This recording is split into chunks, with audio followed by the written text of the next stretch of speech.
माझे मन तुझे झाले ही मालिका प्रेक्षकांची पसंती मिळवते। या मालिकेत एक रोमॅन्टिक ट्रायंगल पाहायला मिळतोय। चला तर मग सध्या या मालिकेत काय घडतंय ते पाहूया। कुठे तुमचा मुलगा आणि का आला नाही तो?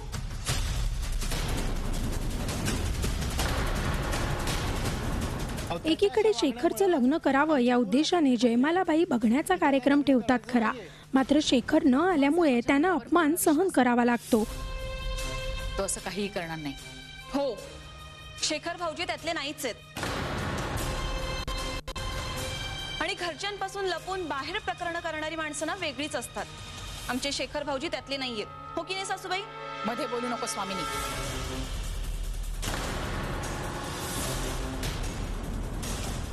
हे बघा, तुमची मुलगी मला आवडली होती, पण त्यासाठी मी तुमच्या विनवण्या करीन असं जर तुम्हाला वाटत असेल तर ते होणार नाही। कुणाच्या तरी सांगण्यावरून स्वतःची मतं बनवणाऱ्या लोकांशी संबंध ठेवण्यात मलाही काडीचा इंटरेस्ट नाहीये। या तुम्ही। नमस्कार। तुमचा मुलगा प्रोफेसर आहे म्हणून काय वाटेल ते ऐकून घेऊ आम्ही।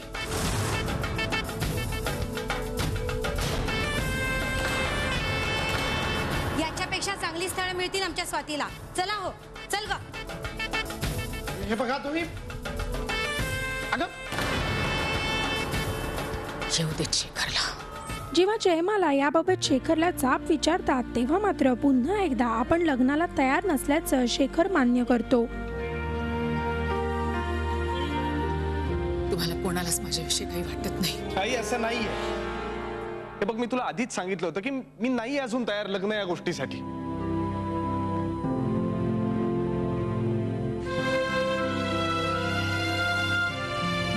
तो लग्न करत नाहीये आणि मी त्याच्या पाठी लागले की त्यांनी लग्न करावं, कारण त्याचं लग्नाचं वय उलटून गेलंय आणि काही कारणामुळे त्याला लग्न करण्यात इंटरेस्ट नाहीये। तो एक सस्पेन्स आहे, तुम्हाला मालिका बघताना जाणवेल। आणि एका आईचं मन कसं सारखं खदखदत असतं की आता तरी ह्याने लग्न करावं, आता तरी ह्याने लग्न करावं, तर ती सारखी त्याच्या मागे लागलेली असते आणि त्याला त्याच्यात रस नसतो। तरीसुद्धा ती जाऊन वधूवर सूचक मंडळात जाऊन मुलगी वगैरे पसंत करून येते की या बघायला म्हणून, आणि ह्याला सांगितलेलं असतं तू वेळेवर ये, आणि तो मुद्दाम येत नाही। आणि मग त्या अनोळखी लोकांकडनं तिला चार शब्द ऐकायला लागतात, असा तो सीन आहे। आणि ते जातात, त्याच्यानंतर तिचा पारा चढतो, जे तुम्ही आत्ता बघितलं की येऊ देत शेखरला। आणि मग रात्री जेव्हा तो येतो तेव्हा ती त्याला सुनावते। तर दुसरीकडे शुभ्राला एका मुलाबरोबर पाहून नीलम चांगलीच अस्वस्थ होते।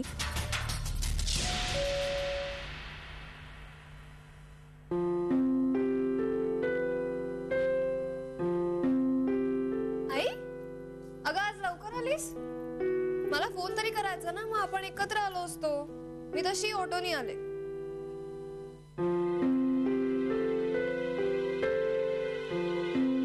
मी जर तुझ्या बरोबर आले असते तर तुला त्या मुलाबरोबर फिरता कसं आलं असतं?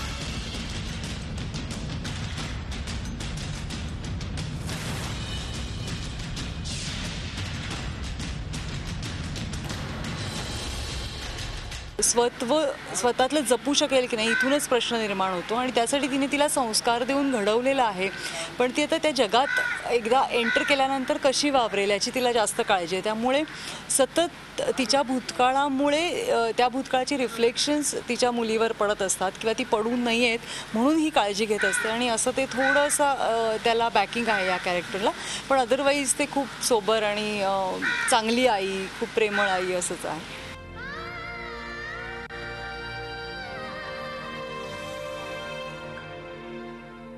काही भूतकाळातल्या गोष्टींमुळे नीलम आपल्या मुलीच्या काळजीत असली तरीही नृत्याचा गुण हा तिच्याचमुळे मिळाल्यामुळे शुभ्रा आता खरंच डान्स कॉम्पिटिशनमध्ये सहभागी होणार का, विचारूया तिलाच। माझ्या शुभ्राला नाही ना त्रास देणार, ते बोल तिला साथ घालतील असं का वाटतंय सारखं मला?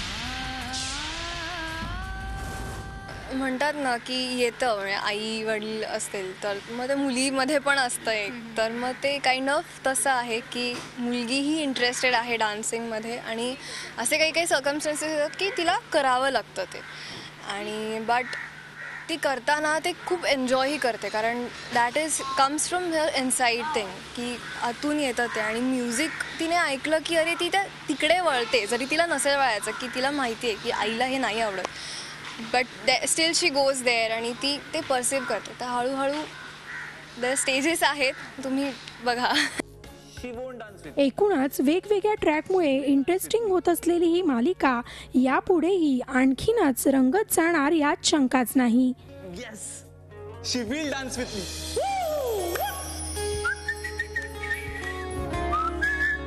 Bureau report, Zee media, Mumbai. Zee 24 तास, एक पाऊल